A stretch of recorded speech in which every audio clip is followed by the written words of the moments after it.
వనపర్తి జిల్లా అమరచింత మున్సిపాలిటీలో రాష్ట్ర మంత్రి వాకిటి శ్రీహరికి పర్యటిస్తుండగా మహిళలు సమస్యలపై నిలదీశారు. అధికారిక కార్యక్రమాల్లో పాల్గొనేందుకు వచ్చిన మంత్రిని స్థానిక మహిళలు అడ్డుకున్నారు.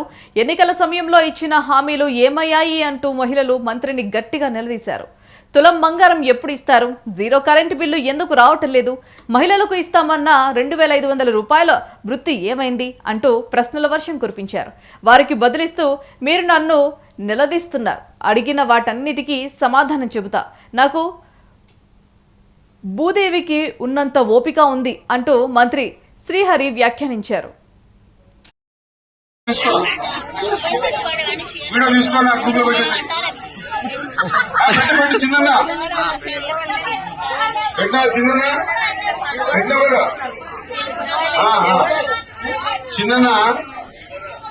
చిన్న యువర్ ఎడ్యుకేటెడ్, చదువుకున్నావు, ఈ ప్రాంతమోడి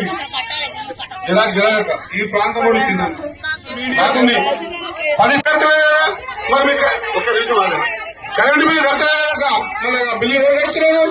మీ అందరి కరెంటు బిల్లు ప్రతి నెల ఎలక్ట్రిసిటీ డిపార్ట్మెంట్ కి ప్రభుత్వం కడుతుందక్క. కాబట్టి మీ అందరితో కోరుతా ఉన్నా, మనకు తెలియకుండా ఎన్నో మాట్లాడతాం, తెలుసుకోవాల్సిన. కాబట్టి నేను ఉండను ఏం కాదు.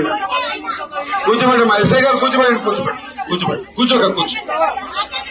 ఎవరు మాట్లాడినా నేనేం బాధపడినాక నాకు భూదేవుకున్నంత ఓపిక ఉంది. ఓకే, నాగరాజన ఆ రసీదు ఇక్కడ తీసుకురా, రసీదు ఇక్కడ తీసుకురాక నువ్వు కట్టిన రసీదు ఇక్కడ తీసుకురా. ఏ కరెంట్ ఏ ఉన్నాయా ఇక్కడ? కూర్చోక చెప్తా కూర్చో. నేను చిన్న ఉన్నాడా రిపోర్టర్ చిన్న అలా తీసుకో.